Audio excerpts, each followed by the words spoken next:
Hey, welcome back to 7-Minute Books. I'm Sam, and today we're diving into Vali Nasr's Sophie. This book completely shifted how I see Iran. It's not just about nuclear threats and proxy wars, is it? Not at all. It's actually a deep look at the historical and ideological forces that shape Iran's decisions.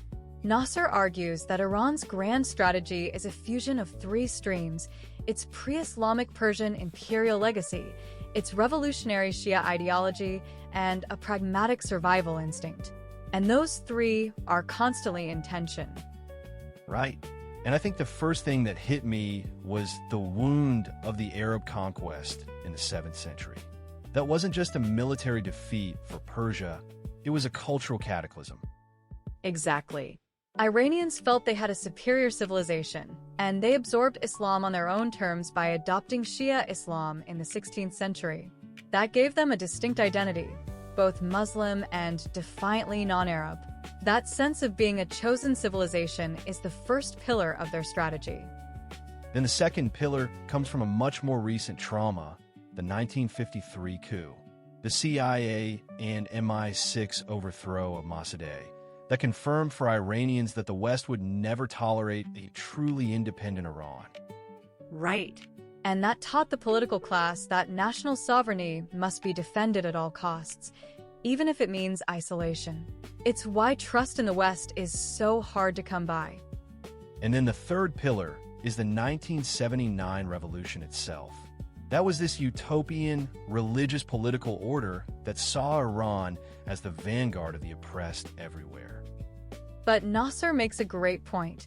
The revolution's idealism got hit with reality almost immediately.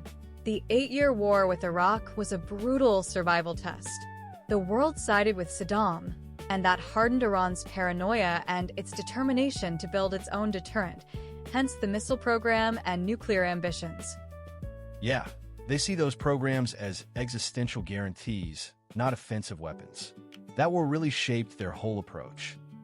And it's where they perfected asymmetric warfare, using proxies, human waves, and a narrative of martyrdom. That became a template. So how does this all play out today? Nasr talks about a hybrid regime, a mix of elected institutions and unelected power centers like the Revolutionary Guard. Exactly. The supreme leader, Khamenei, has been the mastermind of institutionalizing the revolution. He understood that pure ideology wasn't sustainable, so he created a system that balances elections with hardline control. It's a kind of managed democracy. And the strategy itself operates on 3 levels: domestic, regional, and global. Domestically, it's all about survival, managing dissent through repression, economic handouts, and nationalist rhetoric. Regionally, they've built this network of proxies: Hezbollah, Shia militias in Iraq, the Houthis in Yemen, the Assad regime. It's a carefully constructed axis of resistance that lets them project power and deter attacks. And globally, they play the long game. The 2015 nuclear deal is a perfect example. They negotiated, but when the US pulled out, they just reversed compliance. They're willing to wait. Nasr also highlights the internal power struggle between the Revolutionary Guard, which is more hardline, and the more pragmatic elected government. Khamenei balances them to keep stability. The Guard has become this massive economic empire, controlling construction, oil, telecoms. They're not just soldiers anymore. And Iran uses its leadership of the Shia world as a strategic asset.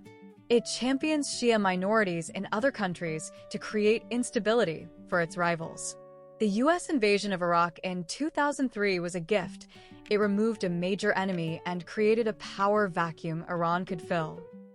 But for all its strategic sophistication, Nasr also points out deep vulnerabilities. The economy is a mess: high inflation, unemployment, and corruption. The 2022 protests showed real public anger. Right. The regime relies on repression, and that's a sign of weakness. The revolutionary fervor has faded, and young people care more about jobs and freedom than ideology. So Nasr's conclusion is that Iran is not on the verge of collapse, but it's in a long-term crisis of legitimacy. Yes. It's designed to outlast its enemies and emerge as the dominant power in a post-American Middle East. Nasr makes you understand the logic without excusing it. The one thing I'm taking away is that Iran is not irrational or random. It's a sophisticated, calculating power that uses history as a shield, religion as a sword, and patience as a weapon. And honestly, if you want to go deeper, the whole library's over on 7minutebooks.com/app with over 6,000 fiction and nonfiction titles you can read or listen to in any language. It starts at $2.99 a month, $9.99 a year, or $19.99 once for lifetime access. Well said. So the big takeaway, Iran's actions make sense once you understand its history and internal contradictions. Right. The book shows that Iran is a nation fighting to control its own destiny, shaped by ancient pride and modern trauma. We'll see you in the next one.